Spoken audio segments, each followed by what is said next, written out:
Alhamdulillah hamdan yasir Allah wa yukafi mazidah.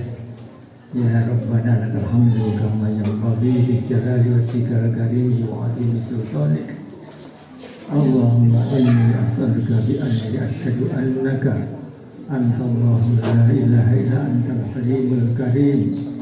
Subhanaka rabbil arsyil azim. Asyhadu an la ilaha illallah wahdahu la syarika lah. Wa asyhadu anna Muhammadan abduhu wa rasuluh. Amma ba'd. Yang kami hormati bapak-bapak, ibu-ibu yang hadir. Yang pertama kami sapa senior kita bersama, Bina, dan saya kira tadi juga dinyanyikan lagu ciptaan beliau, Bapak Haji Dardiri. Usianya saya kira sudah kepala 8 Bapak Dardiri, 83 tapi masih sehat. Pimpinan Muhammadiyah daerah Solo, Majelis Detachment, Ketua Pak Trijono hadir, kemudian juga bapak-bapak yang lain juga hadir, Bapak Ibu, Ustadz, Ustadzah, para guru SD Muhammadiyah 2 dan keluarga besar. Kami lihat dan kami duga ini orang tua atau wali dari SD Muhammadiyah ini. SD ini setahu saya termasuk SD yang pertama, yang tua gitu, di Solo. Pasti setelah SD Muhammadiyah 1 Kedelang sudah mendidik, saya kira tidak hanya puluhan, ratusan, bisa jadi sampai ribuan alumni yang dihasilkan oleh SD ini. 3 hari atau 4 hari yang lalu Bapak Kepala Sekolah Pak Taufik ke rumah gitu.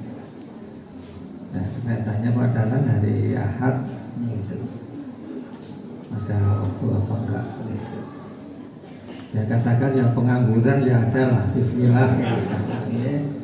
Tadi sempat memberi USS dulu, kemudian kemari.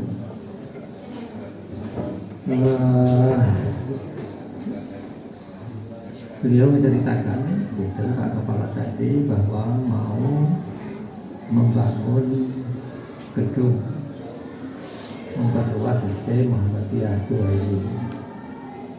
Saya kan juga sedikit-sedikit tahu gitu, mau membangun di mana lagi tempatnya sudah penuh gitu.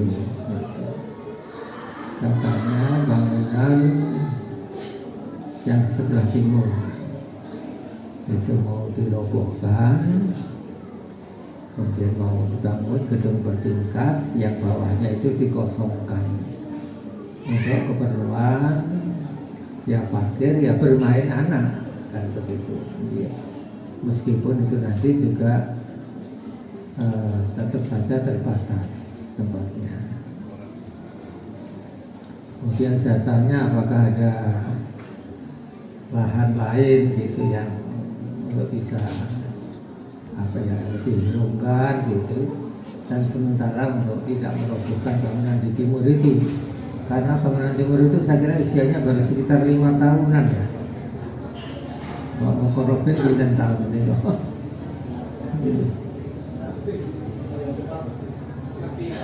Oh lebih, tapi belum ada 10 tahun ya. Namun nah, dengar-dengar lahan di sampingnya, saya nggak berani menunjuk itu juga ada peluang gitu untuk bisa memperluas SD kita tercinta ini. Ya mau dipertimbangkan mana yang mau dipilih gitu. Sudah punya uangnya tak? Sudah ada dananya. Iya. Jadi uang itu kan milik Allah gitu. Jadi ada di mana-mana. Fa iza azamta fatawakkal 'ala Allah.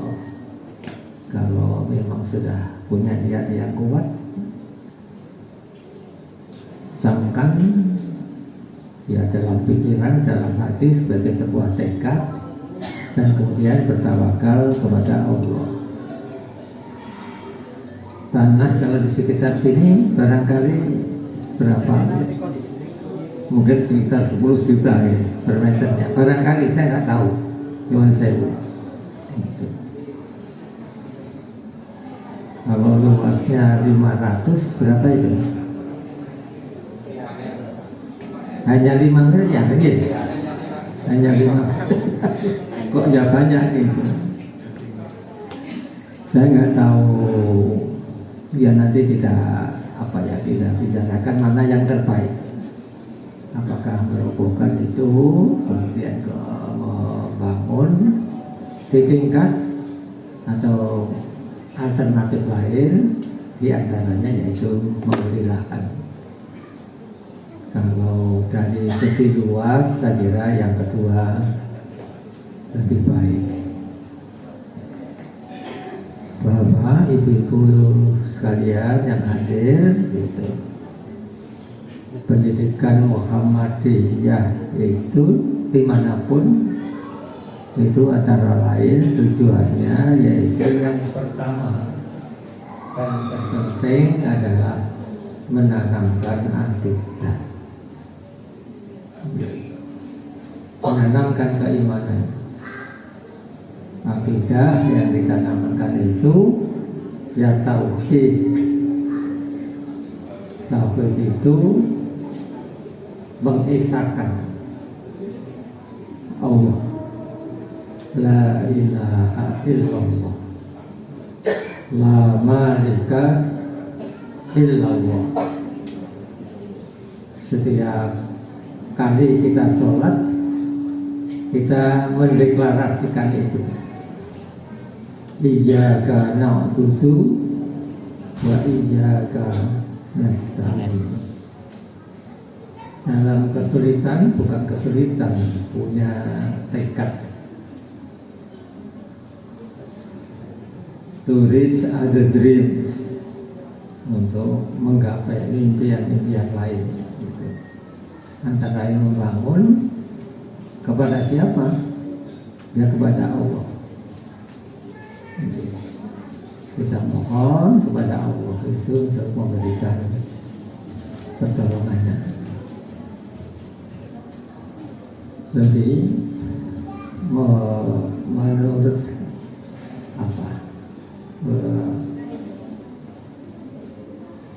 dasar gitu, atau merujuk pendidikan di Muhammadiyah itu yaitu yang menanamkan tauhid tadi. Barangkali gitu, agama satu-satunya yang bertauhid itu ya Islam gitu. Di Indonesia memang mengakui dan mengakomodir, termasuk juga menghargai semua agama. Tapi prinsip yang dipegang umat Islam itu memang agama apa? Allah tidak ahad, qul huwallahu ahad, Allahus samad, tempat kita bergantung. Nah, taufik tadi di depan kepada Allah, kita menyembah kepada Allah, kita mohon pertolongan. Kemudian kita juga berikrar Allah itu tempat bergantung. Itu harus menjadikan kita optimis, ya, optimis dalam mencapai itu. Ya, ada dreams tadi, impian-impian lain. Be grateful and rich and ready to reach other dream. Bagian yang depan itu grateful, itu kan maknanya bersyukur. Bersyukur atas apa? Atas nikmat karunia dari Allah. Ini memberikan apa pesan sekaligus keyakinan untuk optimis.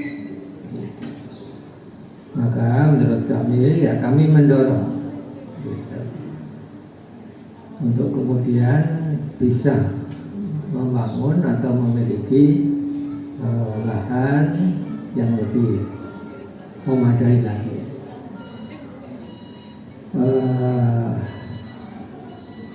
Pendidikan di dalam Islam gitu, berangkat dari dasar tauhid tadi, maka yang kedua adalah membangun akhlak, membangun budi pekerti. Nabi kan menyatakan, innama bu'itsu liutammima makarimal akhlak. Sesungguhnya aku diutus ke dunia ini tiada lain untuk menyempurnakan akhlak. Maka kalau diurutkan pendidikan di Muhammadiyah itu ya menanamkan kepada anak didik itu untuk berjiwa tauhid.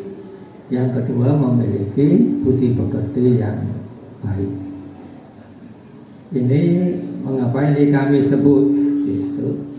Karena ya budi pekerti itu sesuatu yang sangat penting gitu. Dalam dunia pendidikan barangkali kadang-kadang kita dihadapkan penting mana akhlak dan ilmu, maka kita harus tegas menjawab penting akhlak.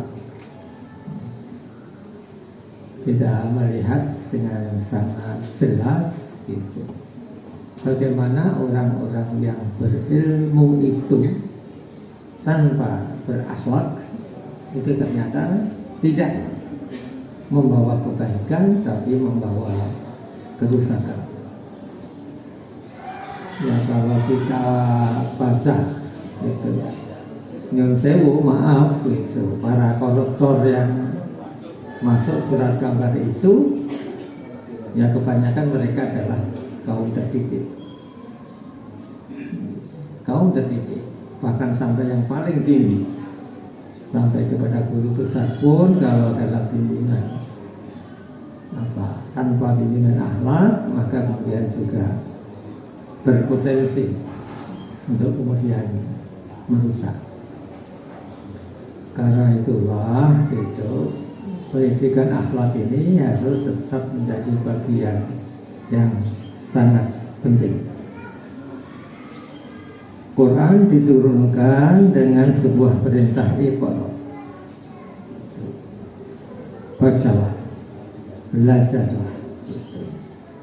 Beberapa bulan yang lalu saya diundang di Karangpandan, naik sedikit kiri jalan itu ada sebuah pesantren baru, bagus, bangunannya itu menonjol karena kaca. Jadi intinya itu sebagian itu adalah menggunakan kaca. Ketika datang ke sana, panitia peresmian itu memakai emblem bundar gitu dipasang dengan bunyi iqra, iqra, iqra gitu. Saya temui gitu pimpinan itu, saya usul jangan hanya berbunyi iqra tapi ditambah bismi rabbika, karena perintah itu tidak hanya perintah iqra tapi iqra bismi rabbika, iqra bismi rabbikal ladzi khalaq, lengkapnya begitu. Jadi yang namanya belajar itu harus dalam bimbingan wahyu. Kalau tidak, maka ilmu itu akan mencari jalannya sendiri yang kemudian bisa berujung kepada hal-hal yang mafsadat. Orang belajar biologi pasti bagus gitu. Tapi kalau kemudian pikiran itu keliru, apalagi dengan sangat keliru, maka ujungnya itu ada senjata biologi. Orang belajar kimia pasti banyak sekali manfaatnya, tapi kalau keliru, yang diproduksi itu menjadi senjata kimia. Setelah terorganisir secara rapi melalui penelitian yang terus-menerus, akhirnya ada senjata pembunuh sesama manusia karena hasil dari kajian ilmu biologi dan kimia tadi. Banyak negara yang tidak mengakui itu, tapi baunya sudah terasa menyengat gitu. Seperti bau kentut gitu. Bisa saja itu kita tidak melihat, tapi pasti ada bom di situ ya, karena baunya yang sangat lembut itu. Nah, hal yang semacam ini harus menjadi perhatian kita bersama. Pendidikan itu kan demikian pentingnya. Orang sedunia saya kira sependapat kok, bahwa untuk memajukan pendidikan, memajukan sebuah masyarakat, memajukan sebuah bangsa itu lewat pendidikan. Jadi pendapat ini menjadi pendapat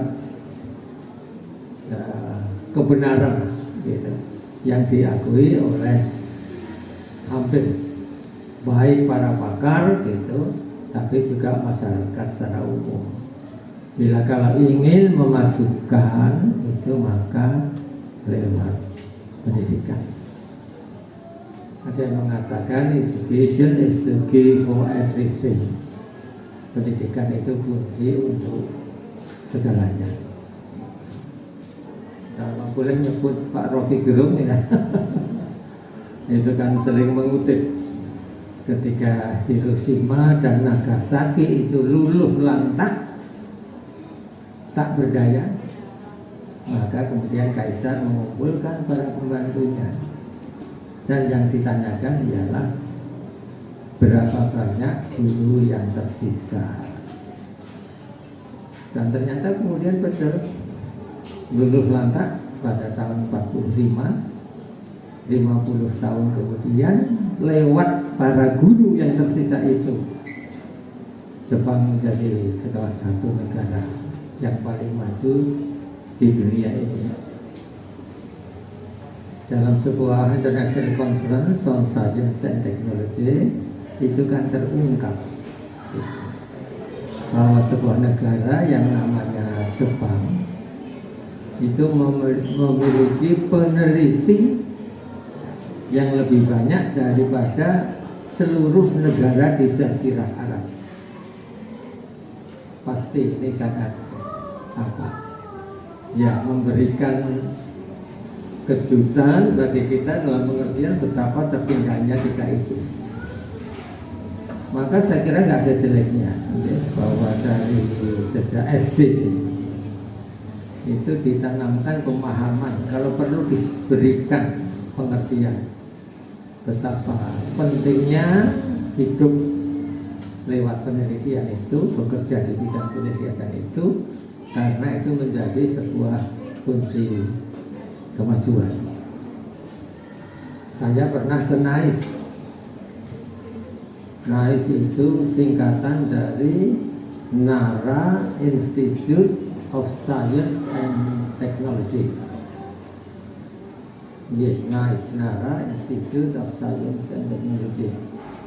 Saya menginap di guest house perguruan tinggi itu, ya seperti biasa karena sudah mentransisi, sudah kehidupan seperti itu. Kami kan bangun pagi, habis subuh, setelah subuh saya jalan-jalan di kampus. Ternyata gedung itu sebagian besar sudah menyala waktu subuh. Dalam batin saya katakan luar biasa ini orang-orang Jepang ini. Waktu subuh mereka sudah mulai bekerja. Teman yang mengantar saya tanya gitu, mahasiswa di sini ternyata sangat rajin ya. Subuh sudah mulai bekerja di laboratorium itu, di lab itu. Jawabannya itu mengejutkan. Mungkin nggak ada Pak yang datang pagi. Gitu. Dan itu sebuah sudah nyala semua itu gedung. Iya Pak. Mereka bekerja di lab itu yang mungkin sudah sejak kemarin, sejak 2 hari, 3 hari, sejak sepekan yang lalu atau beberapa bulan tidak pulang. Kerja di lab, lapar keluar sebentar makan, masuk lagi, kerja lagi, barangkali agak pegel keluar, itu jogging sekitar di situ masuk lagi. Kalau gerah ya keluar sebentar, mandi, masuk lagi, dan seterusnya.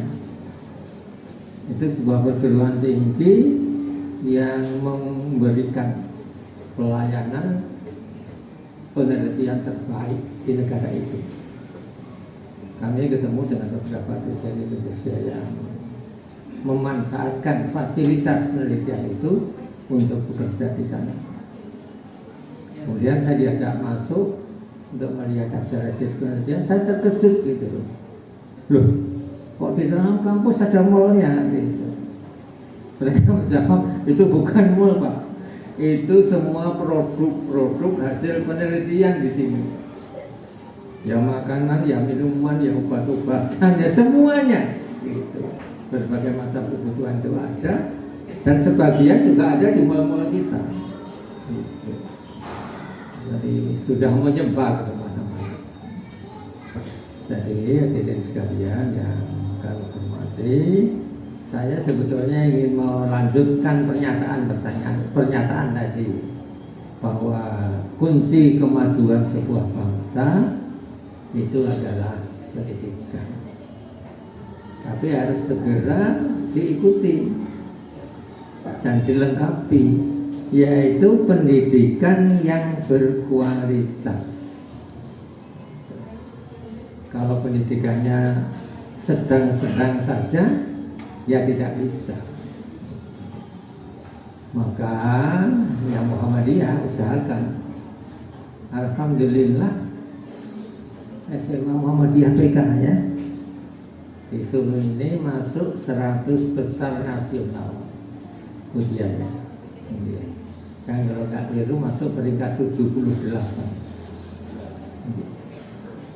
Jadi dapat peringkat 78 dari sekian ribu SMA, saya kira cukup membanggakan.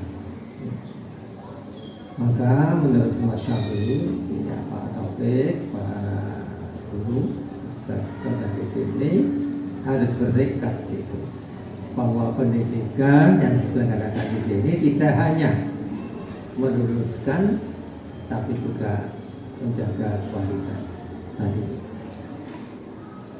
Nah, kualitas yang baik itu yang bagaimana? Gitu. Ya, yang tadi itu, yang beriman, yang berakhlak.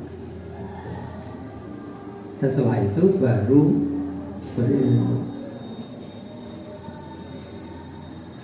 Jadi begini, ada ngasih HP saya, gitu. Nanti dibuka Google-nya, ditulis J. Stanley, atau dimulai dari Georgia University ya boleh. J. Stanley itu seorang akuntan senior, gitu. Membuat penelitian bersama teman-temannya tentang kunci sukses orang-orang Amerika. Dia akhirnya berhasil membuat sebuah list daftar 100 item, nomor 1 sampai 100 itu merupakan apa? Kriteria itu.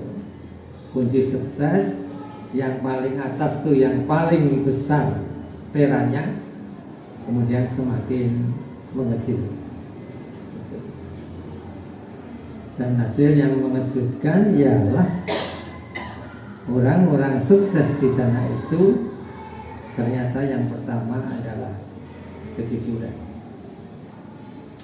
Agak sulit diterima, ya, agak sulit diterima, tapi itulah fakta.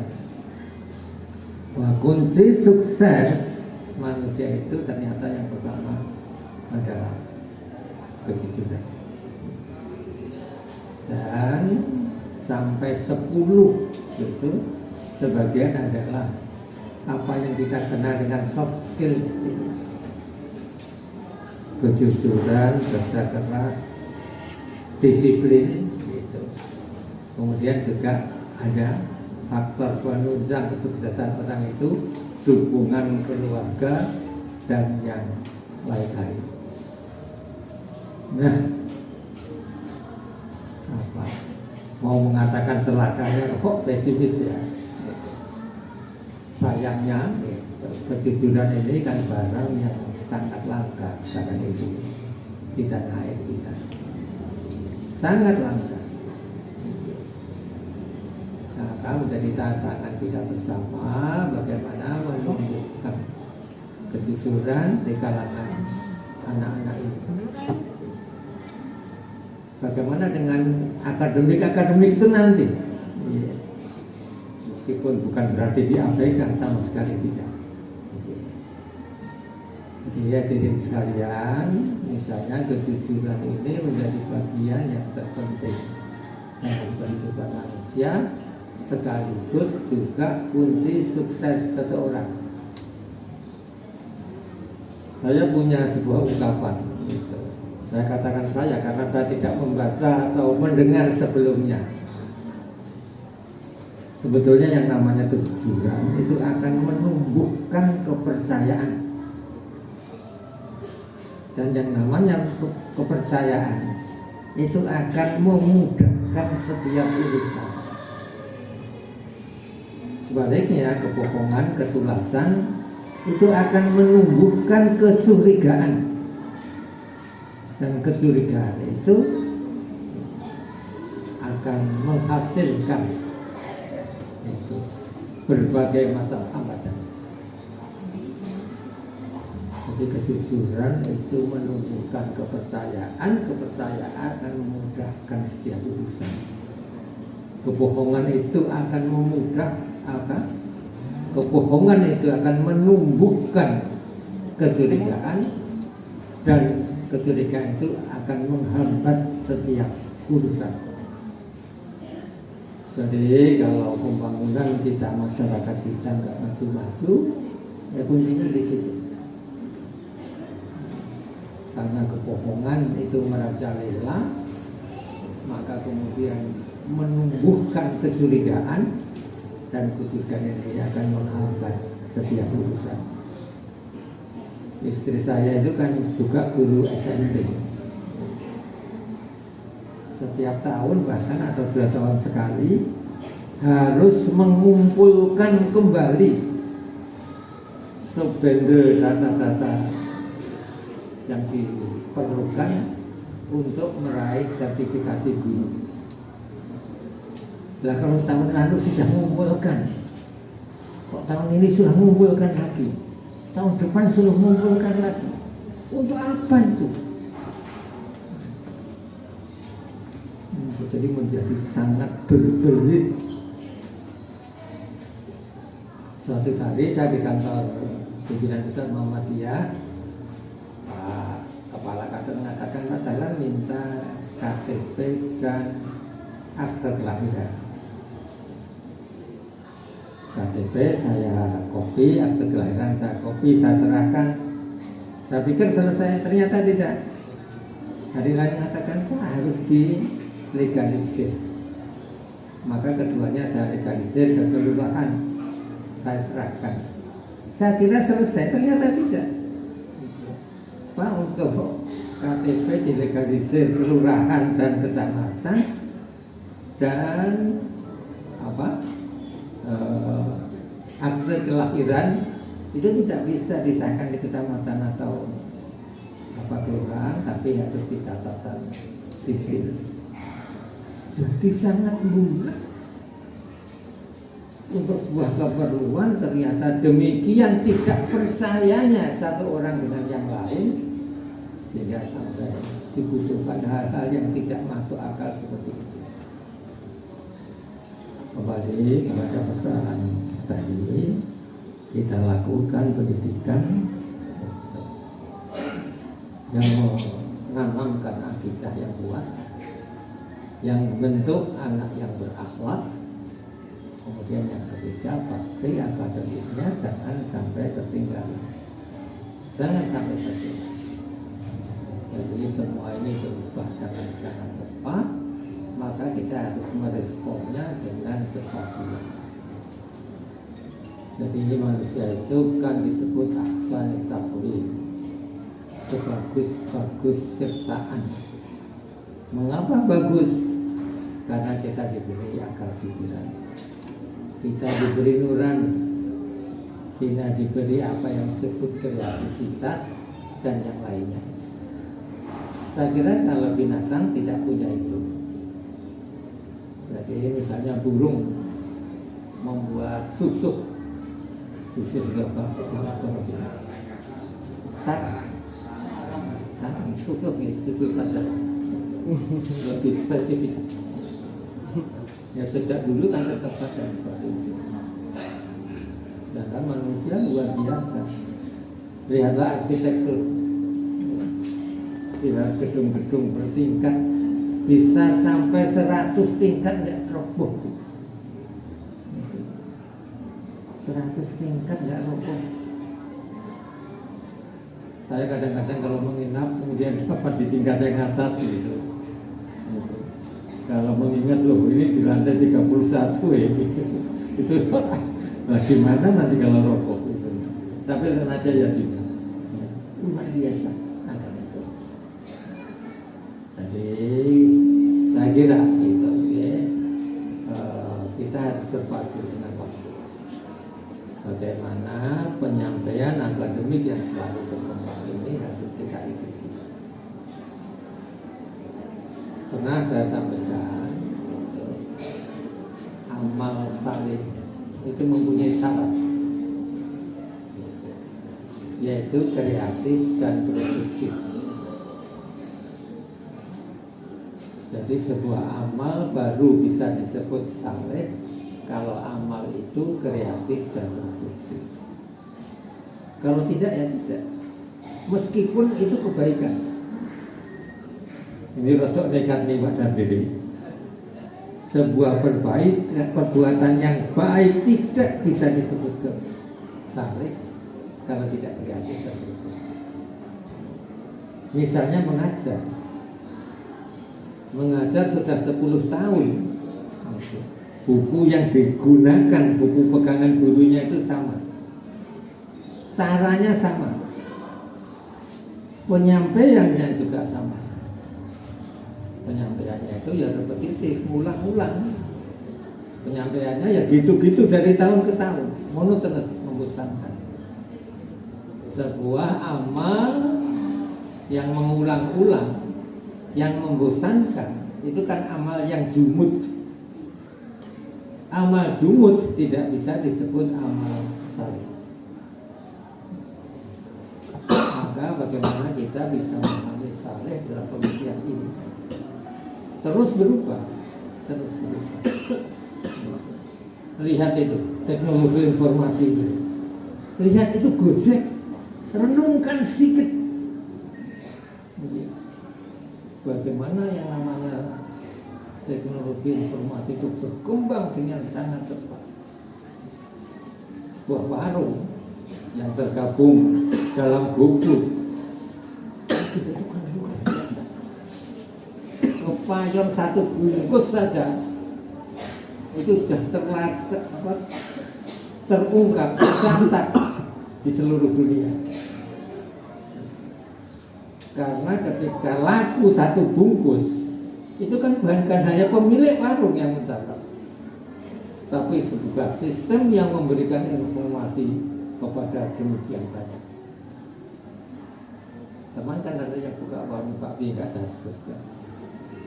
Suatu malam ketemu saya mau ngomong tersibuk kan, alhamdulillah gitu. Padahal kenapa?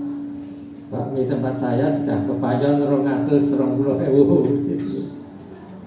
Nah perubahan ini laku berapa bungkus bakmi apa saja yang dijual dengan total harga 220 itu kan tidak hanya dimiliki pemilik, tapi sumber informasi dari aplikasi itu mencatat, kemudian jaringan-jaringan yang lain juga mencatat dan seterusnya. Yang lebih konkret ya 3 bulan yang lalu ya saya ke Bandung.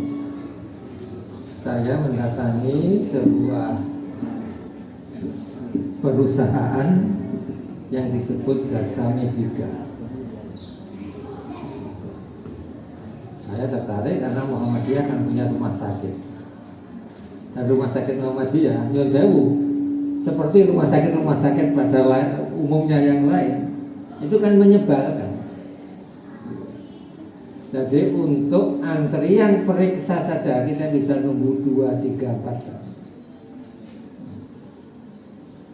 Misalnya kita rapat tinggal di sana, Pak dokter ngecek terakhir sudah dinyatakan sembuh, kemudian dia mengatakan bisa boleh pulang. Itu tidak artinya jam 11 itu dia bisa pulang. Bisa keluar dari rumah sakit itu habis maghrib. Sedangkan dokternya mengatakan sudah sembuh, boleh pulang. Lah dengan aplikasi yang disediakan oleh Jasa Medica itu, hal itu tidak akan terjadi lagi. Tidak akan ada antrian lagi. Begitu datang 10, 15, paling lama 20 menit sudah ditanya. Begitu dinyatakan dokter boleh pulang, saat itu sudah juga bisa nyangking ya peralatan yang dibawa untuk pulang karena semuanya sudah terdaftar dengan bagus. Termasuk penggunaan obat yang konon-konon ini yang menjadi sumber masalah di rumah sakit itu. Itu tercatat dengan sangat rapi. Prof. Bambang Setiadi yang datang termasuk bersama kami itu kan ingin ngecek. Coba dilihat penggunaan penisilin gitu. Dia ingin tahu betul. Diketawain gitu. Kalau penisilin nggak ada obat yang namanya penisilin gitu. Itu kan bukan nama obat. Jadi kalau nama obat karena kan yang diproduksi oleh pabrik itu. Misalnya gitu, dia mengatakan Bapak ingin tahu paracetamol gitu. Maka keluar seluruh data dari di rumah sakit itu, pasien siapa saja yang menggunakan paracetamol, dosisnya seberapa, hari ini keluar berapa, dan bisa dicek dari gudang obat contoh. Kalau ikut atau menggunakan aplikasi Jasa Medica itu, dipastikan oleh perusahaan itu akan ada kenaikan pendapatan. Nah, kenaikan pendapatan itu nanti dibagi 2, dibagi separuh untuk rumah sakit, separuh untuk Jasa Medica. Kami menawar kalau 1, 2 bagaimana itu. Jadi Jasa Medica sepertiga saja mau.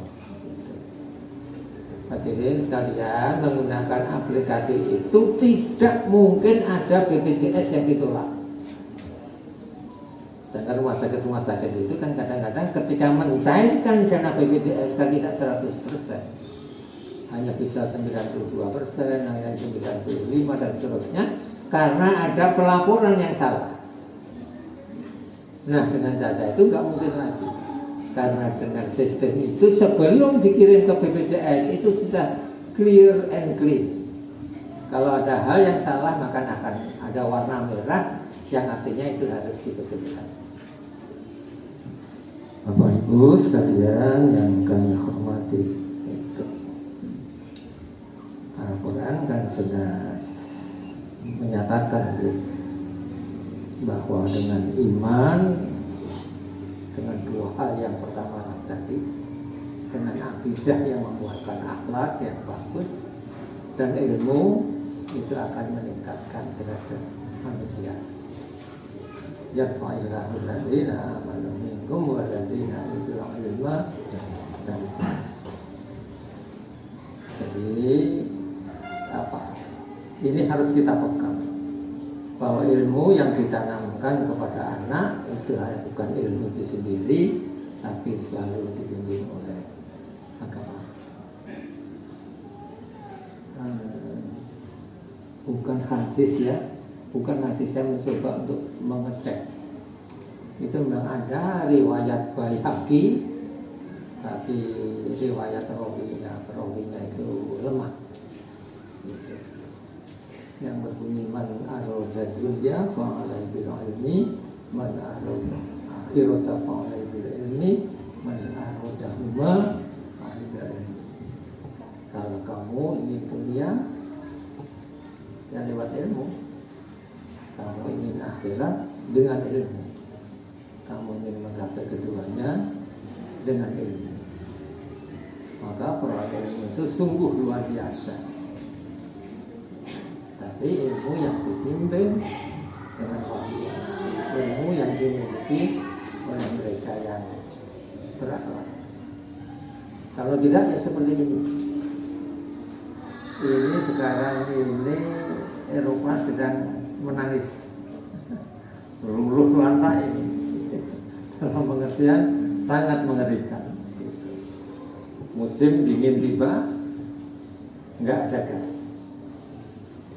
Jadi untuk bulanan gas sebuah rumah tangga yang misalnya 100 euro per bulan, ini sudah melewati angka 1000.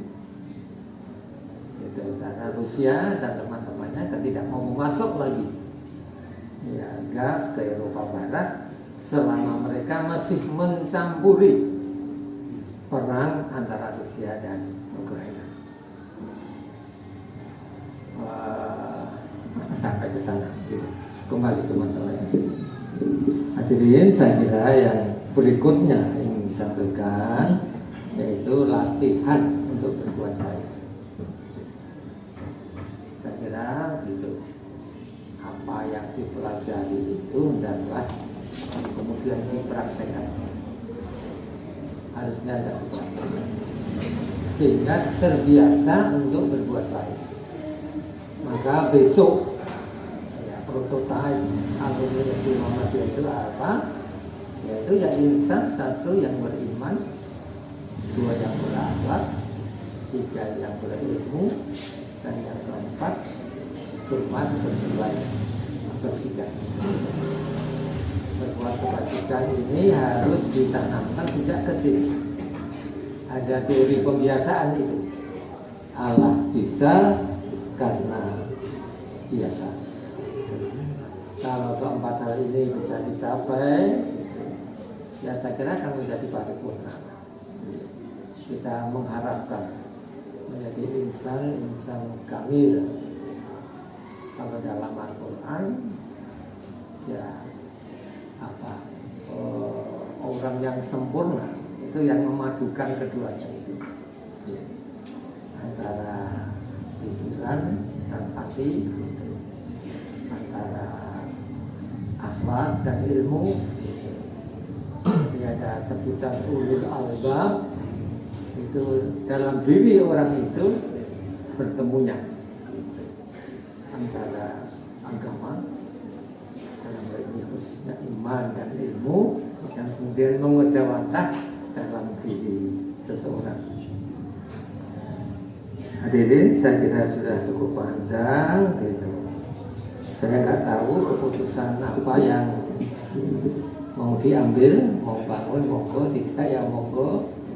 Saya kemarin di UMS sudah bicara dengan teman gitu, SD Muhammadiyah 2 mau bangun di mana, kita bantu apa tidak? Ya kita bantulah, kita bantu. Nah, berapa bangun itu kan banyak itu. Ya kita bangun, apa kita bantu yang bisa untuk beli bib berat. Jadi insya Allah nanti UMS jangan lama-lama. Besok kalau perlu diambil, ya sudah apa ya ada sedikit gitu, stimulan sebanyak 50 juta rupiah.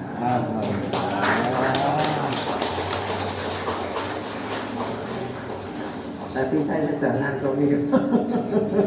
Ini pribadi ini, ya. Ya tipis lah, ya. Cek Pak. Tidak usah disebutkan. Ini juga stimulan. Monggo dimulai saja. Dan jangan dimarahi kalau saya ngejok-jok. Kalau memang untuk keperluan produktif, pinjam ke bank. Enggak apa-apa. Jadi kita nanti akan membangun atau membeli lahan dengan cara mencicil, dengan cara menganggur. Kalau untuk keperluan produktif, enggak apa-apa, insya Allah. Jangan untuk beli mobil kepala sekolah, jangan, ya. Kemudian juga yang lain-lain yang itu konsumtif, jangan. Insya Allah enggak apa-apa. Kalau mau pinjam silahkan ke pimpinan pusat Muhammadiyah, diajukan. Nanti akan ada margin yang saya kira sangat rendah, yaitu maksimal 7% setahun. Tidak hanya satu digit saja turun agak banyak. Ya. Kalau nanti 7% keberatan, nanti saya tawarkan 6,5. Jadi 6,5 setahunnya. Di bawah itu saya kira sudah tidak ada, gitu. Karena bank kan juga memerlukan menggaji karyawannya. Gitu. Jadi sudah ada MOU kerjasama antara Muhammadiyah dengan BPKH, Badan Pengelola Dana Haji Abadi, DEPAB itu. Nah sekarang dana itu sebagian itu kan ditanamkan ke Bank Muamalat. Maka sekarang ini bahwa memegang saham terbesar di Bank Muamalat dan BPKH. Nah BPKH ini memberikan itu kepada Muhammadiyah tarif khusus untuk meminjam uangnya yang disimpan di Bank Muamalat. Kalau mau pinjam 3-4 miliar saya kira kecil, ya. Universitas Muhammadiyah Surabaya itu ngambil tidak di 200 M gitu. Ya, tapi mesti ada tim, nanti akan datang ke sekolah ini, ya, meneliti kemampuan angsuran, mudahnya begitu. Dan nanti tim itu yang akan merekomendasikan sebaiknya meminjam berapa dengan jangka waktu berapa lama. Dan tim itu nanti akan lapor, gitu, dan akan ada proses akad itu. Nah, saya kebetulan ditunjuk yang ikut menandatangani dari pihak Muhammadiyah. Saya tidak mau jodohi utang, tidak ya. Tapi untuk pengembangan yang dilakukan oleh banyak dunia pendidikan bisa maju cepat, itu antara lain dengan tadi itu sistem membangun, sistem membeli lahan dengan cara mengangsur. Diubah caranya, ya toh. Tadi ada sebuah yayasan pendidikan didemo oleh mahasiswanya. Pak, ternyata bangun ini duit utang loh Pak. Wah gimana gitu. Sebetulnya rektornya mengatakan itu kan urusanmu gitu. Tapi kan nggak enak, tak gede kok digitukan.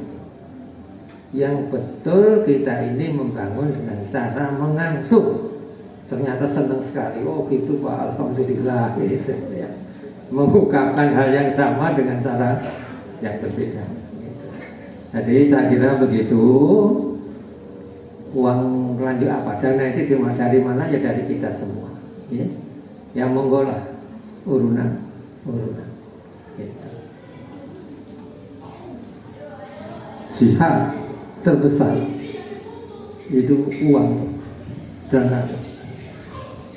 Baca Al-Quran berkali-kali, bertahun-tahun yang namanya jihad, berjuang yang sesungguhnya itu bi amwalikum wa anfusikum, bi amwalihim wa anfusihim. Dari jihad menurut Al-Quran ya, itu dua, yaitu dengan dana dan nyawa. Tapi sudah pasti ya, semuanya itu harus sesuai dengan kemampuannya. Misalnya ada kota itu ya monggo gitu. Isi merah bagus, biru ya baik, hijau ya boleh, coklat nggak mengapa. Coklat itu apa coklat?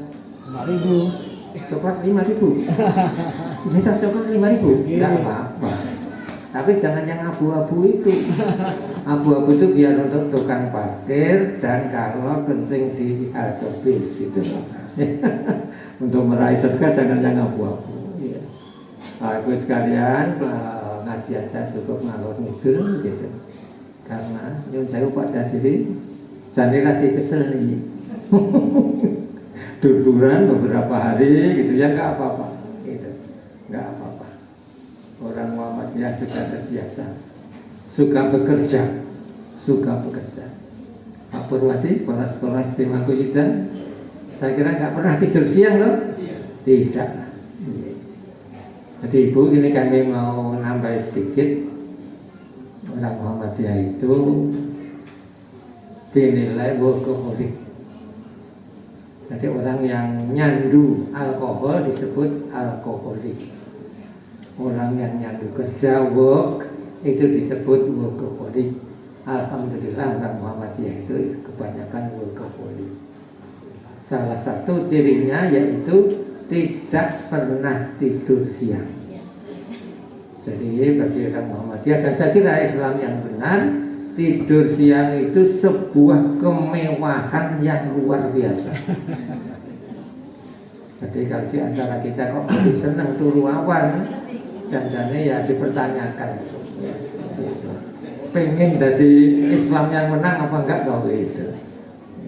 Kalau pengen ya mesti harus tinggalkan. Saya tidak tahu medis sama sekali, tapi saya berani menggaransi orang tidak tidur siang itu tidak akan sakit, tidak akan jatuh sakit. Jadi mengapa kita biarkan untuk boros dengan tidur siang? Kecuali yang sepuh. Bukan karena ada pada diri loh. Enggak. Kalau yang sepuh bolehlah, ya, bolehlah. Ya istirahat siang berapa Pak? Jadi 1 jam gitu ya. Tapi kan tidak 3 jam loh. Ya tidak lah, ya tidak. Nah, jadi inilah pengajian ngalor ngidul Pak Kepala. Tekadkan niat yang kuat. Wa idza azamta fatawakkal 'ala Allah. Pilih salah satu itu. Nanti kan ada jalan. Ya. Where there is a will, there is a way. Di mana ada kemauan, di situ akan ada jalan. Matur nuwun kalau ada tutur kata kami yang kurang tepat atau salah, kami mohon maaf. Assalamualaikum warahmatullahi wabarakatuh.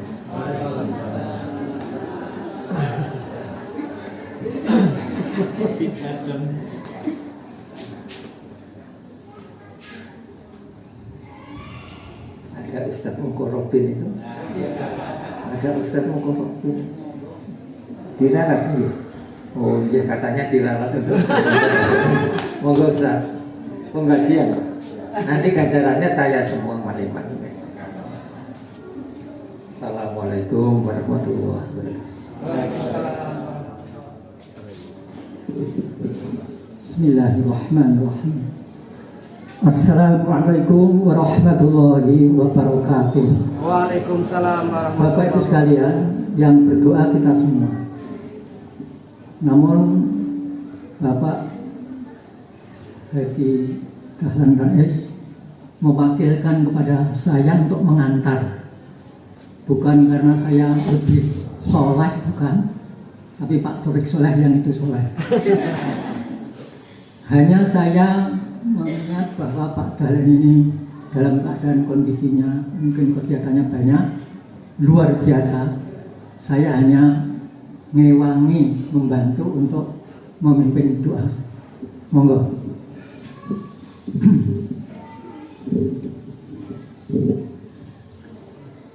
Bismillahirrahmanirrahim. Alhamdulillahi Rabbil Alamin. Hamdan yuwafi ni'amahu wa yukafi'u mazidah. Ya Rabbana lakal hamd kama yanbaghi li jalali wajhikal karim wa 'azimi sultanik. Allahumma ighfir lana dhunubana wa kaffir 'anna sayyi'atina wa tawaffana ma'al abrar. Ya Allah, ampunilah segala dosa dan kesalahan kami semua, sehingga kami menjadi hamba-Mu yang bersih dari kesalahan karena ampunan-Mu semata. Ya Allah, ya Rahman, ya Rahim, Engkau Maha Pengasih dan Penyayang. Limpahkanlah kasih sayang-Mu kepada kami yang hadir ini, kepada saudara kami yang tidak bisa hadir saat ini. Dengan kasih sayang-Mu ya Allah, kami akan menjadi hamba-Mu yang terkasih di sisi-Mu. Ya Allah, ya Qadir, Engkau Maha Kuasa ya Allah.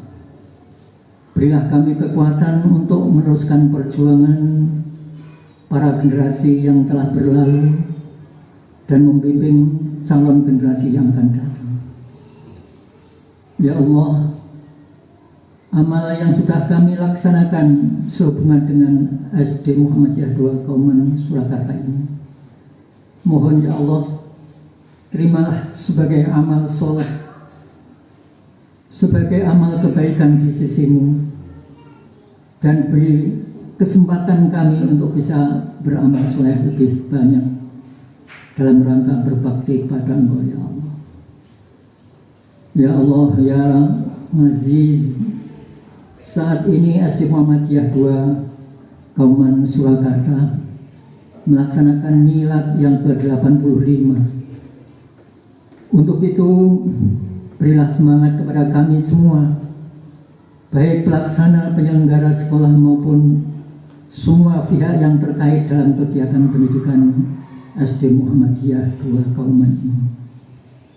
Berilah kami kekuatan ilmu, kekuatan fisik dan mental, kekuatan spiritual, kekuatan iman dan takwa, agar kami bisa melaksanakan tugas-tugas kami.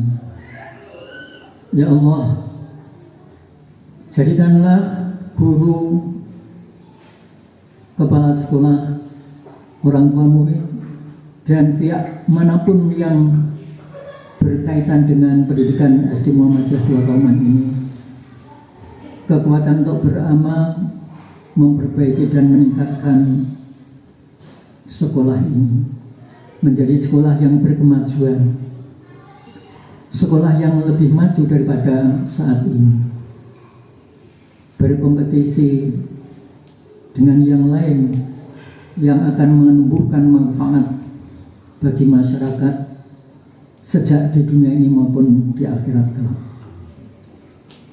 Ya Allah, ya Rabbi, ya Aziz, ya Ghafur, ya Dzal Jalali wal Ikram, jadikanlah generasi yang bersekolah di SD Muhammadiyah 2 Kauman ini menjadi generasi Islami, generasi Qur'ani, generasi Rabbani yang bersedia untuk melaksanakan mujahadah dan jihad dalam rangka li'ila'i kalimatik, untuk menjunjung tinggi dan menyebarluaskan agama-Mu ya Allah.